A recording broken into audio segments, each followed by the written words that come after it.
Hello students, मैं Shiba Serena हाजिर हूँ आज फिर आपके लिए नई जानकारी लेकर। और जैसा कि आप जानते हैं, हम 11वीं कक्षा का अध्याय 1 इतिहास की पुस्तक से कर रहे हैं। और आज मैं उसी के आगे की इन्फॉर्मेशन आपके लिए लेके आई हूँ। हमने जो है पिछली क्लास में पॉजिटिव फीडबैक मैकेनिज़्म के बारे में पढ़ा था, है ना। और प्रजातियाँ, जो दूसरी प्रजातियाँ आ गई थी, तो और बताया था हिमयुग के प्रारंभ में आपको मैंने कि हिमयुग का जब प्रारंभ हुआ तो किस तरीके से ऑस्ट्रेलोपिथेकस जो हैं उनके जो प्रारंभिक रूप थे वो जो है शनै शनै लुप्त हो गए। और उनके बाद जो जीनस था होमो, वो जो है वो उसकी शुरुआत हुई। तो चलिए अब आगे बढ़ते हैं और फिर देखते हैं होमो के आने से क्या हुआ। पहले जानते हैं होमो क्या है। होमो लातीनी भाषा का एक शब्द है जिसका आशय है आदमी। होमो से अभिप्राय क्या है? आदमी। हालांकि इसमें पुरुष और स्त्री दोनों सम्मिलित हैं। आदमी जब होमो कह रहे हैं तो होमो कोई स्त्री भी हो सकती है और पुरुष भी हो सकता है, लेकिन इसका लफ्जी मतलब जो है वो है आदमी। और ये आदमी कोई भी हो सकता है, स्त्री पुरुष दोनों सम्मिलित हैं इसमें। वैज्ञानिकों ने होमो को अनेक प्रजातियों में बांटा है और इन प्रजातियों को उनकी विशेषताओं के अनुसार भिन्न भिन्न नाम दिए हैं। इस तरह जीवाश्मों को होमो हेबिलिस यानी औजार बनाने वाले, होमो हेबिलिस कौन से हैं? जो औजार बनाते हैं। होमो इरेक्टस जो सीधे खड़े होकर पैरों के बल चलने वाले हैं, तथा होमो सेपियंस यानी प्राज्ञ या चिंतनशील मनुष्य जो अपनी बुद्धि का सही इस्तेमाल कर पाता है और बुद्धि का इस्तेमाल करता है। ठीक है, तो होमो सेपियंस के रूप में वर्गीकृत किया गया। तो यहाँ पर आपको कितनी कैटेगरी बताई गई? होमो हेबिलिस 1, होमो इरेक्टस 2, होमो सेपियंस 3। 3 तरह के होमो के बारे में आपको बताया गया। 3 तरह के जो है मनुष्य वो हुए। ठीक है, तो 3 तरह की प्रजातियां जो हैं आपको बताई। चलिए अब आगे बढ़ते हैं। होमो हेबिलिस के जीवाश्म इथियोपिया में ओमो तथा तंजानिया में ओल्डुवई क्या है? ओल्डुवई गोर्ज से हासिल किए गए हैं। होमो इरेक्टस के प्राचीनतम जीवाश्म अफ्रीका तथा एशिया दोनों महाद्वीपों में पाए गए हैं। तो क्या कह रहे हैं? जो होमो इरेक्टस हैं उनके प्राचीनतम जीवाश्म अफ्रीका तथा एशिया दोनों महाद्वीपों में पाए गए हैं। यथा कूबीफोरा तथा पश्चिमी तुर्काना, केनिया, मोड़, जोकड़तो तथा संगीरन, जावा। एशिया में प्राप्त जीवाश्म अफ्रीका में पाए गए जीवाश्मों की अपेक्षा में परवर्ती काल के हैं। यानी कि पहले हमें कहाँ मिले प्रमाण? अफ्रीका में मिले, उसके बाद में एशिया के दूसरे इलाकों में मिले परवर्ती काल में। ठीक है, अतः ये ज़्यादा मुमकिन है कि होमिनिड पूर्वी अफ्रीका से चलकर दक्षिणी और उत्तरी अफ्रीका, दक्षिणी तथा पूर्वोत्तर एशिया और संभवतः यूरोप में भी 20 से 15 लाख साल पूर्व गए।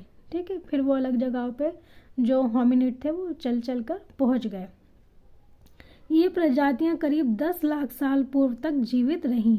कितने साल तक जीवित रहीं? 10 लाख पूर्व तक जीवित रहीं। ठीक है, आगे बढ़ते हैं।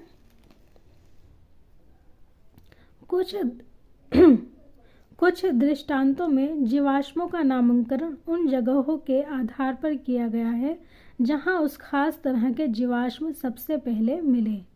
ठीक है, जैसे कि जर्मनी के शहर हाइडलबर्ग में प्राप्त जीवाश्मों को होमो हाइडलबर्गेसिस कहा गया। क्या कहा गया? होमो हाइडलबर्गेसिस कहा गया। तो उनकी जगह के नाम पर, हाइडलबर्ग के नाम पर ही ये नाम दे दिया। जबकि नियंडर घाटी में प्राप्त जीवाश्मों को होमो नियंडरथैलेंसिस श्रेणी में रखा गया। तो उनको भी नियंडर घाटी के नाम पर ही नाम दिया गया, होमो नियंडरथैलेंसिस। ठीक है, यूरोप में प्राप्त सबसे प्राचीन जीवाश्म होमो हाइडलबर्गेसिस तथा होमो नियंडरथैलेंसिस के हैं। क्या है? ये सबसे प्राचीन जीवाश्म हैं, यूरोप में मिलने वाले सबसे प्राचीन जीवाश्म। ये दोनों ही होमो सेपियंस यानी आद्य प्राज्ञ मानव प्रजाति के हैं। तो जो होमो हाइडलबर्गेसिस है और निएंडरथलेंसिस दोनों ही क्या है, होमो सेपियंस हैं, यानी कि चिंतनशील मानव हैं। हाइडलबर्ग मानव 8 लाख साल से 1 लाख वर्ष पूर्व दूर दूर तक फैले हुए थे। उनके जीवाश्म अफ्रीका, एशिया तथा यूरोप में पाए गए हैं। निएंडरथल मानव मोटे रूप से 1,30,000 से 35,000 वर्ष पूर्व तक यूरोप, पश्चिमी तथा मध्य एशिया में रहा करते थे।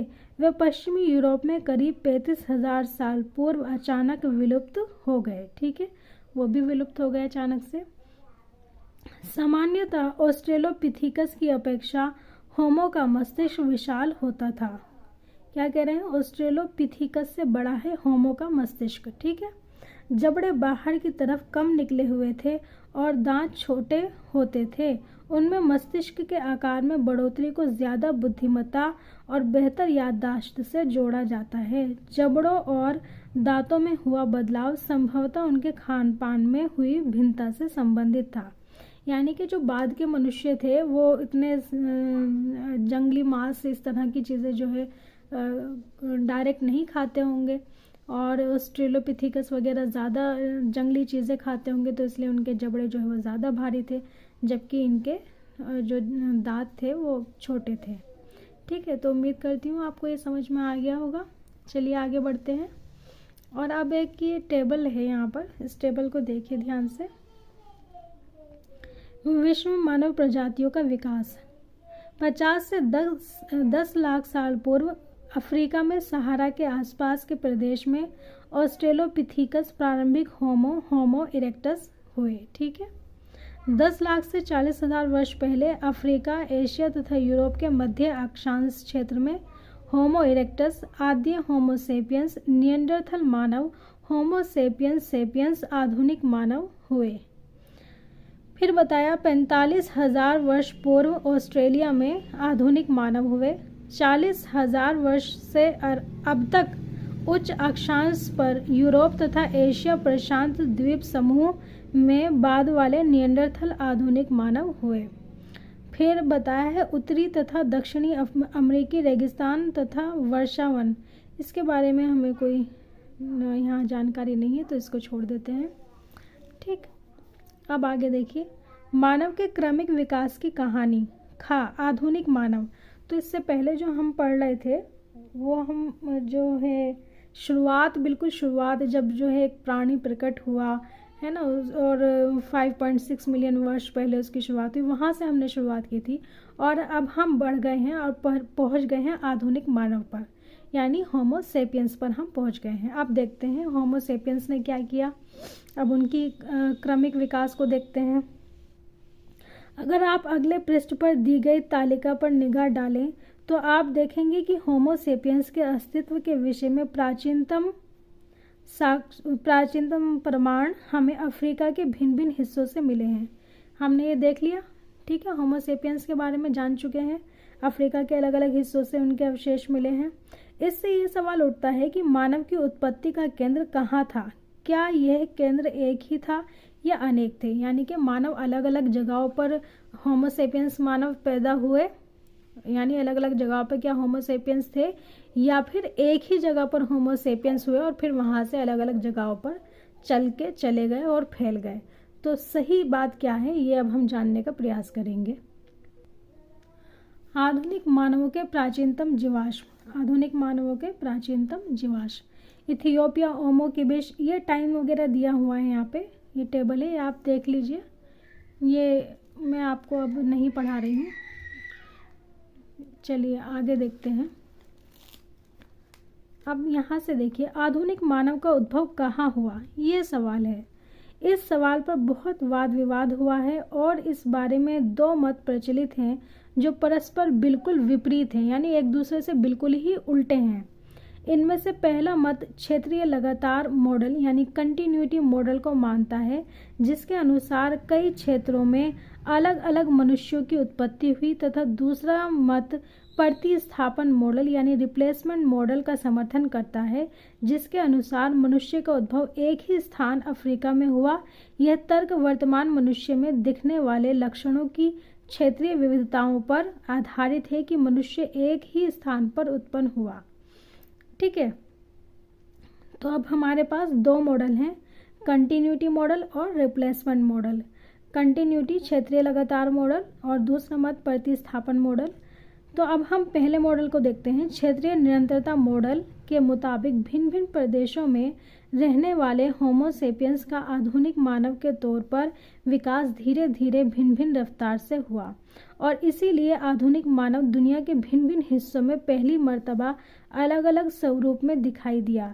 यह तर्क आज के मनुष्यों के लक्षणों की विभिन्नताओं पर आधारित है। इस नज़रिए के समर्थन में बोलने वालों के मुताबिक ये उपयुक्त असमानताएं एक ही इलाके में पहले से रहते आए होमो इरेक्टस तथा होमो हाइडेलबर्गेसिस समुदायों में पाई जाने वाली भिन्नताओं के कारण हैं। अब ये क्या कहने की कोशिश कर रहे हैं, आपको ज़रा इसको यहाँ देखिए। क्षेत्रीय निरंतरता मॉडल, ये पिक्चर देखिए, ये यूरोप है, अफ्रीका है, एशिया है। अब यहाँ पर भी एक मानव है, यहाँ भी एक मानव है, यहाँ भी एक मानव है। अब यहाँ वाले मानव का विकास अपनी गति से हो रहा है, यहाँ के मानव का विकास अपनी गति से हो रहा है और यहाँ के मानव का विकास अपनी गति से हो रहा है। अब तीनों जगहों पर मानव जो है वो अपनी अपनी गति से विकसित हो रहा है, इसलिए जो है वो अलग अलग हमें एक ही समय पर अलग अलग दिखाई पड़ रहा है ना। भिन्नता दिखाई देती है ना भाई, सभी जगह पे मनुष्य एक जैसे थोड़ी हैं।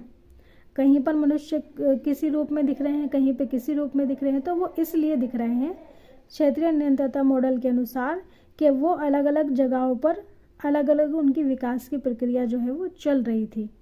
ठीक, ये बात कहा ना, ये कि भिन्न भिन्न हिस्सों में पहली मर्तबा अलग अलग स्वरूप में दिखाई दिया। क्यों दिखाई दिया? क्योंकि आधुनिक मानव के तौर पर विकास धीरे धीरे भिन्न भिन्न रफ्तार से हुआ और इसलिए आधुनिक मानव दुनिया के भिन्न भिन्न हिस्सों में पहली मर्तबा अलग अलग स्वरूप में दिखाई दिया। ठीक है, समझ में आ गया। अब नेक्स्ट मॉडल देखिए, प्रतिस्थापन और क्षेत्रीय निरंतरता। क्या है? प्रतिस्थापन और क्षेत्रीय निरंतरता। प्रतिस्थापन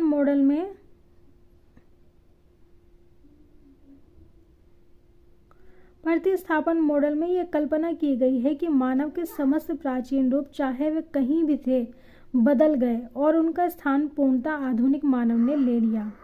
यानी कि वो क्या कहते हैं कि चाहे वो कहीं भी थे, जो प्राचीन रूप में थे मानव, वो चाहे किसी भी जगह पे थे, बाद में वो उनका रूप जो है बदला है। जैसे कि आपको क्रमिक विकास में दिखाया कि वो जिस भी स्थान पे थे धीरे धीरे बदल के वो आधुनिक मानव बन गए। इस विचारधारा का समर्थन इस प्रमाण से होता है कि आधुनिक मानव में सर्वत्र शारीरिक तथा जननिक अर्थात उत्पत्ति मूलक समरूपता मिलती है। ऐसे लोग ये तर्क देते हैं कि इनमें अत्यधिक समानता इसलिए पाई जाती है कि इनके पूर्वज एक ही क्षेत्र अर्थात अफ्रीका में पैदा हुए थे। तो ये क्या कहते हैं कि ये जो मानवहीन में जो कुछ समानताएं दिखाई देती हैं वो इसलिए दिखाई देती हैं क्योंकि ये एक ही पूर्वज से उत्पन्न है। भाई अब मैं हूँ एक इंसान, मुझसे जो उत्पन्न बच्चा होगा उसमें मेरे जैसी समानताएं होंगी, उससे जो उत्पन्न होगा उसमें उस जैसी समानताएं होंगी और कुछ मेरी जैसी भी होंगी। तो क्या है, ये जो चेन होगी इस चेन में एक जैसी समानताएं देखने को मिलेंगी। तो वही ये कह रहा है कि जो अफ्रीका में मनुष्य पैदा हुए वो एक ही जगह पर पैदा हुए और फिर वहाँ से जो है आगे चेन बढ़ती चली गई और उनमें धीरे धीरे परिवर्तन होते चले गए। लेकिन इन परिवर्तनों के बावजूद इनमें कुछ समानताएं जो हैं वो देखने को मिलती हैं और वो इसलिए देखने को मिलती हैं क्योंकि ये एक ही पूर्वजों से उत्पन्न हैं जो अफ्रीका में पैदा हुए थे। ठीक है, उम्मीद करती हूँ आपको समझ में आ रहा होगा। और फिर क्या हुआ, ये अफ्रीका में पैदा हुए और वहीं से दूसरे स्थानों को गए। वहीं से क्या हुआ, दूसरे स्थानों को चले गए। भाई अब मैं एक जगह दिल्ली में पैदा हुई और दिल्ली में रहते रहते फिर मैं कहीं और चली गई, लेकिन पैदा तो दिल्ली में हुई ना, और दिल्ली से फिर मैं कहीं भी जा सकती हूँ, मुंबई, आगरा, कहीं भी। इसी तरीके से ये कहते हैं कि ये जो मनुष्य है वो पैदा कहाँ हुआ, अफ्रीका में, और फिर अफ्रीका से दूसरे इलाकों में चला गया। आधुनिक मानव के उन पुराने जीवाश्मों के प्रमाण भी जो इथियोपिया में ओमो स्थान पर मिले हैं प्रतिस्थापन के मॉडल का समर्थन करते हैं। ठीक है, इस विचारधारा के विद्वानों का मानना है कि आज के मानवों में जो शारीरिक भिन्नताएं पाई जाती हैं उनका कारण उन लोगों का परिस्थितियों के मुताबिक हजारों सालों की अवधि में स्वयं को ढाल लेना है, जो उन खास क्षेत्रों में गए तथा अंतोगोत्वा वहाँ स्थायी तौर पर बस गए। अब क्या हुआ भाई, मैं दिल्ली में पैदा हुई, एक एग्जाम्पल दे रही हूँ आपको, और फिर मैं चली गई कश्मीर। अब कश्मीर में रहने के लिए कश्मीर का जो वातावरण है, परिस्थितियाँ हैं, वो कैसी हैं, ठंडी हैं, तो उसके अनुसार मुझे ढलना होगा। तो मेरा जो शरीर है वो कुछ विशेषताएं उसमें ऐसी आ जाएंगी जिसके मुताबिक वो कश्मीर में अच्छी तरह रह पाए, है ना। इसी तरह मेरा मान लीजिए कि मेरा ही कोई एक बच्चा है और वो बच्चा चला गया राजस्थान में, तो वो राजस्थान में और कश्मीर में रहने वाले दोनों बच्चे हैं तो एक ही माँ से, हैं तो एक ही जगह से, दिल्ली से, लेकिन अब वो एक चले गए हैं राजस्थान में और एक चले गए हैं कश्मीर में, तो दोनों अलग अलग जगहों पर रह रहे हैं, तो वहाँ की परिस्थितियों के अनुसार उनमें परिवर्तन होगा। तो इसी तरीके से इन मनुष्यों में भी वो कह रहे हैं कि अलग अलग स्थानों पर रहने की वजह से उनमें हज़ारों साल तक अलग अलग स्थानों पर क्योंकि वो रहे, तो उन स्थानों पर रहने की वजह से उनमें कुछ परिवर्तन जो है वो आ गए। हज़ारों सालों की अवधि में स्वयं को ढाल लिया। भाई राजस्थान में रहने वाले ने राजस्थान के अनुसार खुद को डाल लिया और कश्मीर में रहने वाले ने कश्मीर के अनुसार खुद को डाल लिया, जो उन खास क्षेत्रों में गए और फिर तथा अंतोगोत्वा वहाँ स्थायी तौर पर बस गए। अब ना कश्मीर वाला वापस आया और ना राजस्थान वाले वापस आए, तो दोनों ही वहीं पर बस गए और वहीं पर जो है उनका जो है परिवार आगे बढ़ता गया। तो ये कहता है प्रतिस्थापन मॉडल। तो आपको जो है ये प्रतिस्थापन मॉडल सही लगता है या नहीं लगता है, आप मुझे कमेंट करके बताइए, या आपको पहला वाला सही लगता है, क्षेत्रीय निरंतरता मॉडल। तो दोनों मॉडलों में से क्षेत्रीय निरंतरता मॉडल और प्रतिस्थापन मॉडल में से जो आपको बेहतर लगता है वो मुझे कमेंट करके ज़रूर बताना अपनी राय, ठीक है। और चलिए अब आगे बढ़ते हैं। तो ये तो रही मॉडल्स की बात। मुझे पर्सनली जो अच्छा लगता है, वो जो पर्सनली मुझे ठीक लगता है, मेरी राय अगर आप पूछना चाहें तो चलो मैं अपनी राय भी सुरक्षित रख लेती हूँ। पहले आप मुझे अपनी राय बताइए, फिर मैं बताऊँगी। आगे देखिए, आदिकालीन मानव भोजन प्राप्त करने के तरीके। अब तक हम आदि मानव के अस्थि पंजर के अवशेषों से संबंधित प्रमाण पर गौर करते रहे हैं और ये देखते रहे हैं कि महाद्वीपों के आर पार लोगों के आवागमन के इतिहास को पुनर्निर्मित करने हेतु इन अवशेषों का उपयोग किस प्रकार किया गया है। लेकिन इन सब के अलावा मानव जीवन के रोज़मर्रा के साधारण पहलुओं पर गौर करना भी उतना ही ज़रूरी है। भाई उनकी रोज़ की ज़िंदगी क्या होती थी, रोज़मर्रा की ज़िंदगी को किस तरह जीते थे, ये भी तो देखना होगा। तो आइए देखें इनका पठन कैसे किया जा सकता है। आदिकालीन मानव अनेक तरीकों से अपना भोजन जुटाते थे, जैसे संग्रहण यानी गैदरिंग, शिकार यानी हंटिंग, अपमार्जन यानी स्कैवेंजिंग तथा मछली पकड़ना यानी फिशिंग। संग्रहण की क्रिया में पेड़ पौधों से प्राप्त होने वाले खाद्य पदार्थों जैसे बीज, गुठलियाँ, बेर, फल एवं कंदमूल एकत्रित करना सम्मिलित है। तो ये तो आप जानते ही हैं, बहुत पहले से ही आपने सुना भी होगा कि इस तरीके से जो है आदि मानव अपना भोजन जुटाते थे, इसमें कोई नई बात नहीं है। संग्रहण के बारे में तो केवल अनुमान ही लगाया जा सकता है, क्योंकि इस विषय में प्रत्यक्ष प्रमाण बहुत कम मिलता है। ठीक है, तो यहाँ एक वर्ड आया था अपमार्जन, ये वर्ड आया था अपमार्जन यानी स्कैवेंजिंग। तो स्कैवेंजिंग क्या होता है, अपमार्जन क्या होता है? इसका मतलब ये है कि जैसे मान लीजिए कोई पशु मरा हुआ पड़ा है, कोई जानवर, शेर ने मान लीजिए किसी एक हिरन को खाया और बाकी बचा के छोड़ के चला गया, तो मनुष्य क्या करेगा, उसको उठा लेगा और बचा हुआ खुद खा लेगा, उसको उसकी सफाई कर लेगा, इकट्ठा कर लेगा, है ना। इसी तरीके से वही मगरमच्छ ने कुछ खाया और कुछ बचा दिया, तो बचा हुआ क्या करेंगे, मनुष्य ले लेंगे, मनुष्य खा लेंगे उसको। तो इसको कहते हैं स्कैवेंजिंग। बचे हुए माल को, त्यागे हुए माल को, उसको वस्तु को उठा लेना, उनको खा जाना, उनकी सफाई करना। ठीक है, यहाँ देखिए आप, ये देखिए अपमार्जन, यहाँ लिखा है अपमार्जन से तात्पर्य त्यागी हुई वस्तुओं की सफाई करने से है। एक और वर्ड है रसदखोरी। रसदखोरी का तात्पर्य भोजन की खोज करने से है। रसद कहते हैं खाने को, रसद किसे कहते हैं, खाने को, ठीक है। रसदखोरी यानी कि भोजन की खोज। अब दोबारा फिर से आते हैं। जैसा कि हमने जाना कि वो संग्रहण करते थे, शिकार करते थे, अपमार्जन करते थे, मछली पकड़ते थे, पेड़ पौधे इकट्ठा करते थे, खाद्य पदार्थ, बीज वगैरह, कण, गुठलियाँ, बेर, फल, ये सब भी इकट्ठा करते थे। तो संग्रहण के बारे में तो केवल अनुमान ही लगाया जा सकता है कि ये सब चीज़ें वो इकट्ठा करते होंगे, क्योंकि इस विषय में प्रत्यक्ष प्रमाण बहुत कम मिलता है। भाई हम देख तो नहीं रहे ना, हम ये अंदाज़ा ही लगा सकते हैं। तो प्रत्यक्ष यानी सीधा प्रमाण कुछ नहीं है इसके लिए। हमें हड्डियों के जीवाश्म तो बहुत मिल जाते हैं, किंतु पौधों के जीवाश्म तो जटिल ही हैं, यानी कम हैं।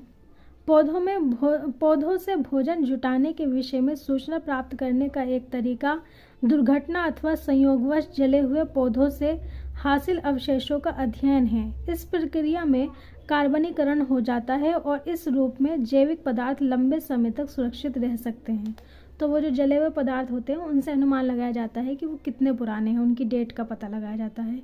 किंतु अभी तक पुरातात्वविदों को उतने पुराने ज़माने के विषय में कार्बनीकृत बीजों के प्रमाण नहीं मिले हैं। लेकिन उतने पुराने प्रमाण हमें अभी नहीं मिल पा रहे हैं, मिले हैं लेकिन उतने पुराने नहीं मिले हैं, ठीक है। हाल के सालों में शिकार शब्द विद्वानों के लिए चर्चा का विषय बना रहा है। क्यों बना रहा है? अब अधिकाधिक तौर पर यह सुझाव दिया जाने लगा है कि आदिकालीन होमिनिड अपमार्जन अथवा रसदखोरी यानी स्कैवेंजिंग और फोरेगिंग के द्वारा उन जानवरों की लाशों से मांस मज्जा खुरचकर निकालने लगे जो जानवर स्वयं मर जाते अथवा किन्हीं दूसरे हिंसक जानवरों द्वारा मार दिए जाते थे। तो जैसे कि मैंने आपको बताया अपमार्जन का अर्थ कि जो बचा हुआ किसी जानवर द्वारा खाया हुआ बचा हुआ जो सामान था, जानवर थे, उनको ये ले लेते थे, उनको खा लेते थे। तो ये भी उतना ही मुमकिन है कि पूर्व होमिनिड छोटे स्तनपायी जानवरों जैसे चूहे, छछूंदर जैसे कृंतकों, पक्षियों, सरीसृपों तथा यहाँ तक कि कीड़े मकोड़ों को खाते थे। वो भी छोटा मोटा शिकार कर लेते होंगे। भाई शेर का शिकार करना तो मुश्किल है ना, लेकिन छोटी मोटी चीज़ें शिकार करके खा लेते होंगे।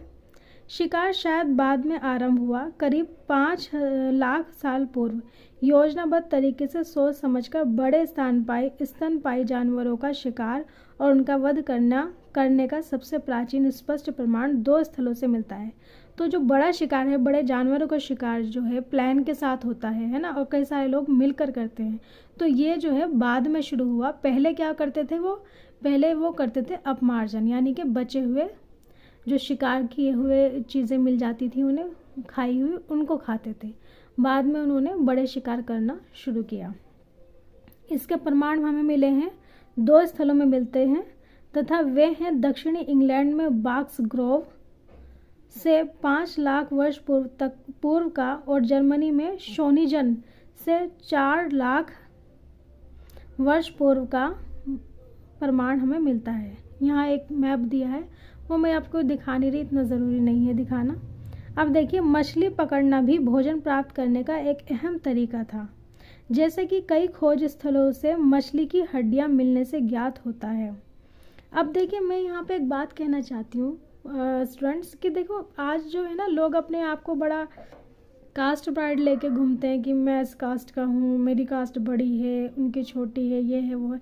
लेकिन हम सब पैदा कहाँ से हुए? हम सब है तो एक ही ना भाई, एक ही अफ्रीका से ही हम सब पैदा हुए हैं, हम सबके पूर्वज तो एक ही है ना। तो हम सभी बड़ी कास्ट वाले, हम सभी के पूर्वज जो हैं वो मछली पकड़ते थे, हम सभी के पूर्वज जो हैं वो एक ही हैं जो शिकार भी करते थे। तो इसलिए हम सब एक हैं, इस बात को हम भूल जाते हैं और अपने अपने जो है ये समझते हैं कि जी मैं बड़ी कास्ट वाला हूँ, वो छोटी कास्ट वाले हैं, वो उस धर्म का है, ये इस धर्म का है। शुरुआत में तो हम सब एक ही थे ना, तो हम सब एक ही थे, एक ही हैं और एक ही रहेंगे। ये लोगों के बनाए हुए क्लासिफिकेशन है जिनको हमें नहीं मानना चाहिए। करीब 35,000 वर्ष पूर्व मानव के योजनाबद्ध ढंग से शिकार करने का प्रमाण कुछ यूरोपीय खोज स्थानों से मिलता है। ऐसा प्रतीत होता है कि पूर्व मानव ने कुछ ऐसे स्थान जैसे कि नदी के पास दोलनी वेस्टोनाइस को सोच समझकर शिकार के लिए चुना था। ठीक है। रेंडियर तथा घोड़ा जैसे स्थान बदलने वाले जानवरों के झुंड पतझड़ तथा वसंत के मौसम में शायद उस नदी के पार जाते थे और तब उनका विशाल पैमाने पर शिकार किया जाता था। इन स्थानों का चुनाव इस बात का द्योतक है कि लोग जानवरों की आवाजाही के विषय में और उन्हें शीघ्रता से बड़ी संख्या में मारने के तरीकों के विषय में भी जानते थे। ठीक है।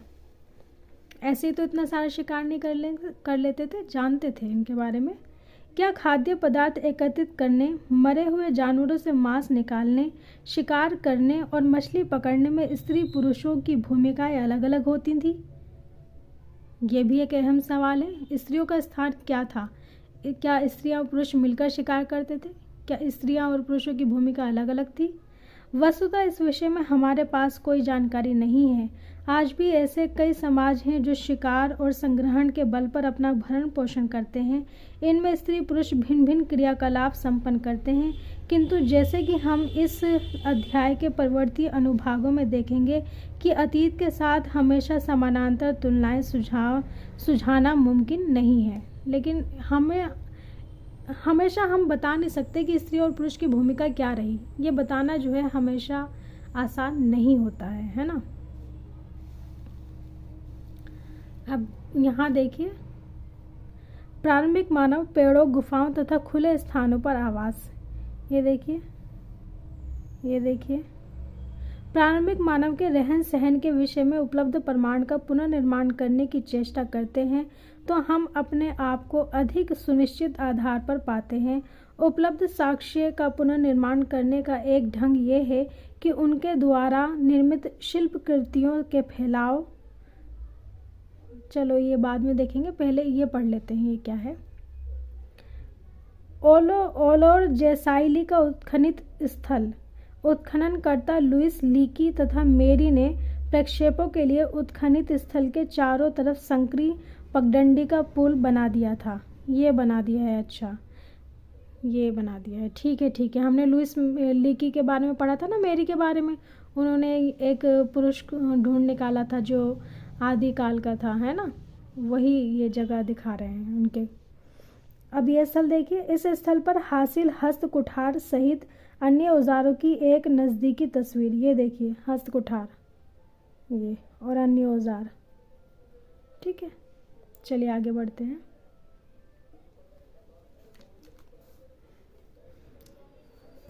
तो उदाहरण के लिए उनकी जीवन शैली के विषय में जानने का एक तरीका है उनके द्वारा निर्मित वस्तुओं के फैलाव की पड़ताल करना। भाई जो पुराने मनुष्य थे, मतलब जो आदि मानव थे, उनके बारे में जानने का एक तरीका तो ये है कि उनकी शिलाकृतियाँ जो थी, जो कुछ उन्होंने बनाया, अलग अलग जगह पे जो उनका फैलाव है उनको देखा जाए।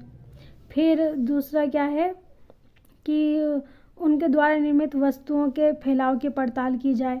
फलस्वरूप केनिया में किलोम्बे तथा ओलोर जैसाइली के खनन स्थलों पर हजारों की तादाद में शल्क उपकरण और हस्त कुठार मिले हैं। ये औजार 7 लाख से 5 लाख वर्ष प्राचीन है। क्या क्या मिला है? शल्क उपकरण और हस्त कुठार। ये इतने अधिक औजार एक ही स्थान पर कैसे एकत्रित हुए? भाई इतने सारे कैसे मिल गए? ये संभव है कि जिन कुछ जगहों पर खाद्य प्राप्ति के संसाधन प्रचुर मात्रा में उपलब्ध थे वहाँ लोग बार बार आते रहे। ऐसे इलाकों में लोग शिल्प कृतियों समेत अपने क्रियाकलापों के निशान छोड़ जाते होंगे।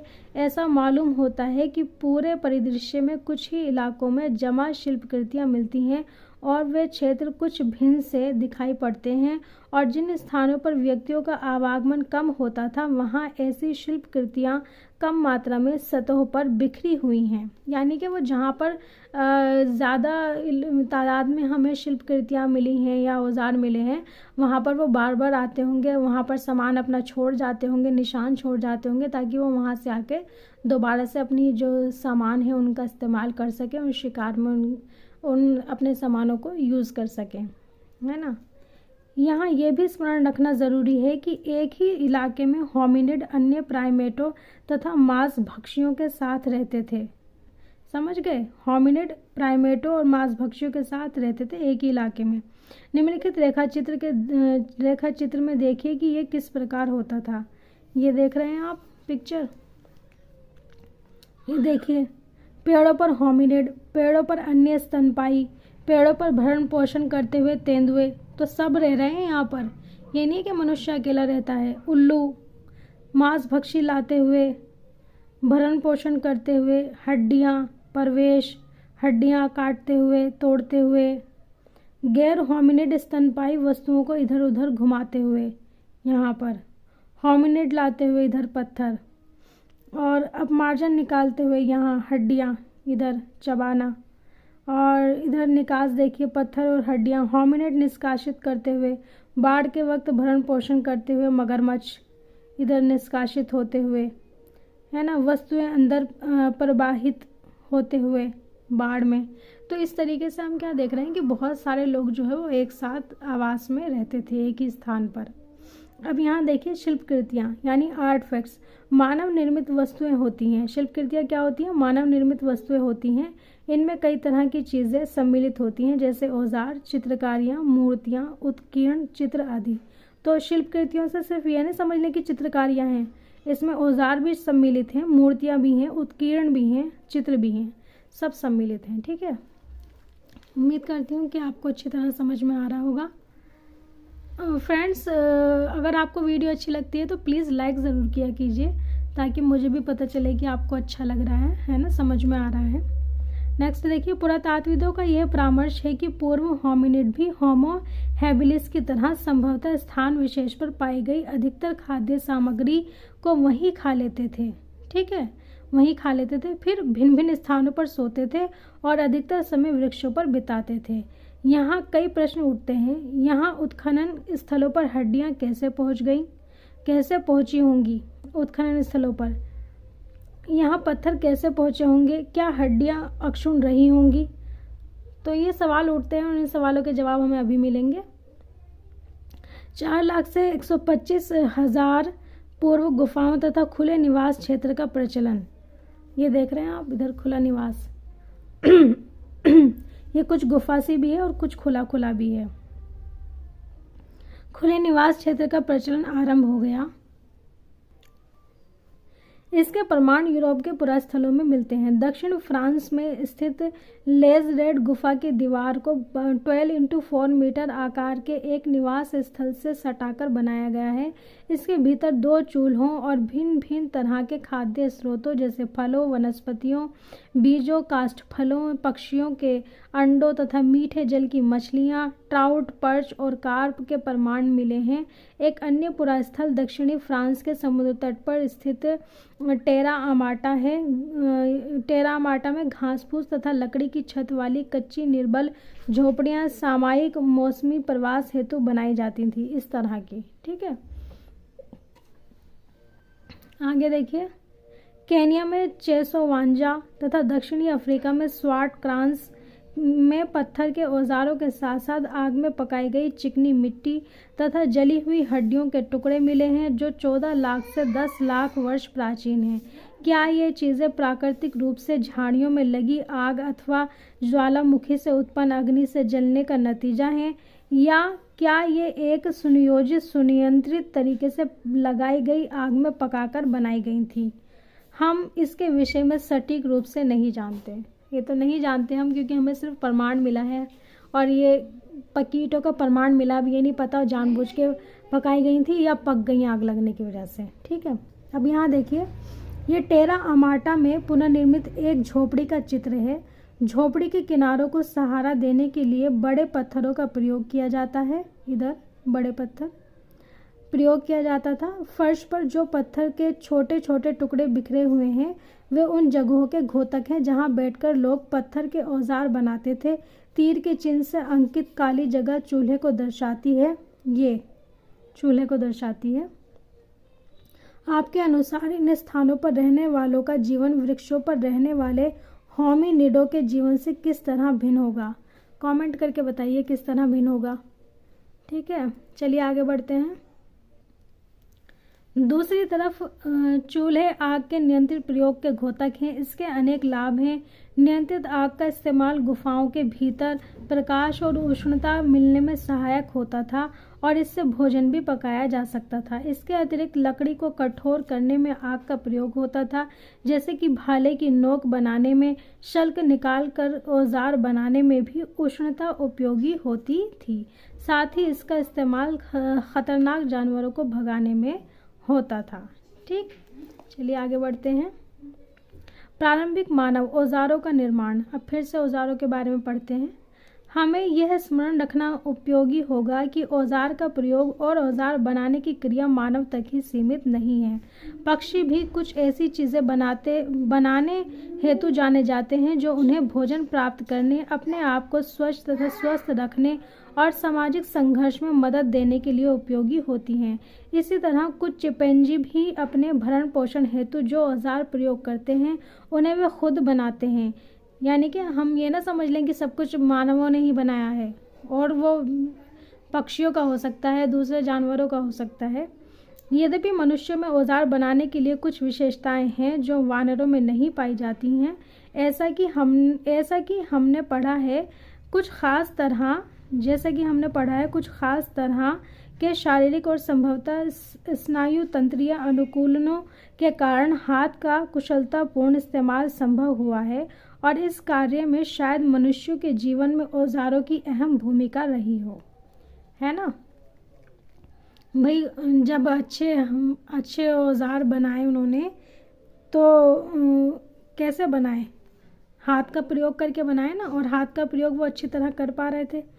इसके अतिरिक्त मानव जिस प्रकार औजार बनाते और उनका इस्तेमाल करते हैं उसमें ज़्यादा स्मरण शक्ति, जटिल संगठनात्मक कौशल की ज़रूरत होती है तथा वानरों में इन दोनों विशेषताओं की कमी रही है। तो इस तरह हम पहचान सकते हैं कि कौन से वानरों ने बनाए होंगे और कौन से मनुष्य ने बनाए होंगे।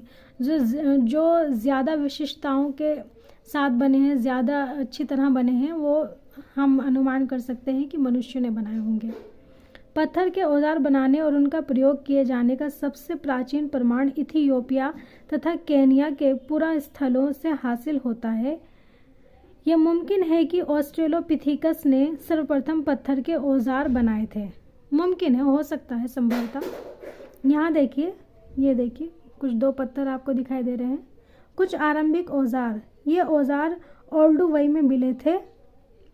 ये जो है आ में दर्शाया गया औजार एक गंडासा है जिसके शल्कियों को निकालकर धारदार बना दिया गया है। बी में दर्शाया गया औजार एक हस्त कुठार है। क्या आप ये बता सकते हैं कि ये औजार किस काम में आते होंगे?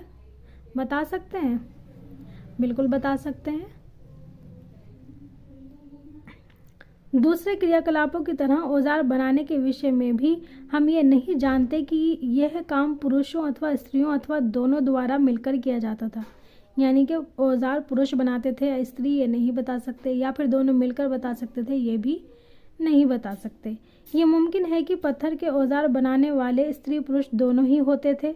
संभव है कि स्त्रियां अपने तथा अपने बच्चों के भोजन प्राप्त करने के लिए कुछ विशेष औजार बनाती और प्रयोग करती रही होंगी। हो सकता है, संभव है। यहाँ देखिए, ये एक औजार है, एक भाला प्रक्षेपक यंत्र।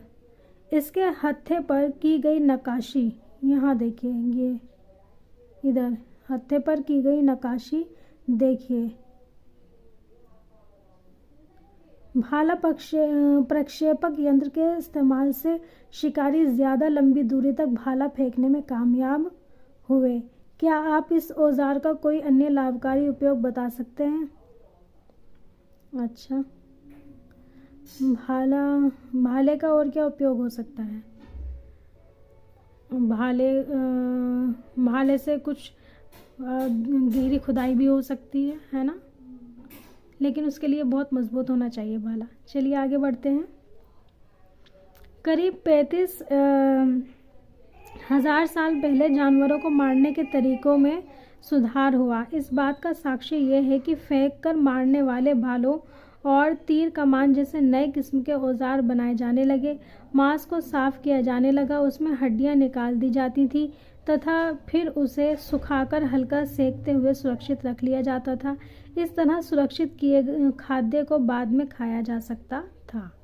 ठीक है, तो धीरे धीरे आप देख रहे हैं वक्त के साथ कितना बदलाव हो रहा था। मानव जो है वो किस तरीके से अपनी खाने की चीज़ों को अब जो है साफ कर कर सुखा कर रख रहा था, है ना। कुछ और भी बदलाव आए, जैसे समूरदार जानवरों को पकड़ा जाना, उनके रोएदार खाल का कपड़े की भांति प्रयोग और सिलने के लिए सुई का आविष्कार होना। ये भी बहुत महत्वपूर्ण बात है कि उन्होंने जो है कैसे, जैसे आप देखते हैं कि भेड़ से ऊन निकाला, है ना, उनके फिर कपड़े बनाए, ऐसे ही और जानवरों की खालों से कपड़े बनाए, सुई का आविष्कार हुआ। सिले हुए कपड़ों का सर्वप्रथम प्रमाण करीब 21,000 वर्ष प्राचीन है। छेनी अथवा रुखानी जैसे छोटे छोटे औजार बनाने के लिए तकनीक आरंभ हो गई।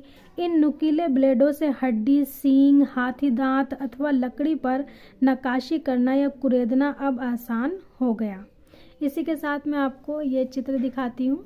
ये चित्र बहुत ही इम्पोर्टेंट है, बहुत सारी इन्फॉर्मेशन आपको दे रहा है। ये देखिए, इसे कहते हैं पंच ब्लेड तकनीक। ये जो तकनीक यहाँ इस्तेमाल हो रही है ये है पंच ब्लेड तकनीक। अब ये देखिए इमेज का, खा, गा, घा और डा। अब देखिए, एक बड़े पत्थर के ऊपरी सिरे को पत्थर के हथौड़े की मदद से हटाया जाता है। यहाँ पर ऊपरी सिरे को हटाया जा रहा है। इससे एक चपटी सतह तैयार हो जाती है जिसे प्रहार मंच अर्थात घन कहा जाता है। ये हो गई चपटी सतह तैयार। फिर इस पर हड्डी अथवा सींग से बने हुए पंच और हथौड़े की मदद से प्रहार किया जाता है। ये किया जा रहा है प्रहार यहाँ पर। इससे धारदार पट्टी बन जाती है जिसका चाकू की तरह प्रयोग किया जा सकता है, या उनसे एक प्रकार की छेनियाँ बन जाती हैं जिनसे हड्डी, सींग, हाथी दांत अथवा लकड़ी को उकेरा जा सकता है। ये देखिए बन गए लंबे लंबे से। इधर हड्डी पर नक्काशी का नमूना, इस पर अंकित जानवरों के चित्र देखिए। ये रही हड्डी, और यहाँ पर अगर आप ध्यान से देखेंगे, आप अपनी बुक में भी देख सकते हैं, आपके पास होगी, यहाँ पे कुछ जानवरों के चित्र जो हैं वो बनाए गए हैं। ये रहा, इधर है। ठीक है, तो ये नक्काशी की जाती थी। तो आज मैं इस वीडियो को यहीं पर रोक रही हूँ। उम्मीद करती हूँ कि आपको बहुत अच्छी तरह समझ में आया होगा।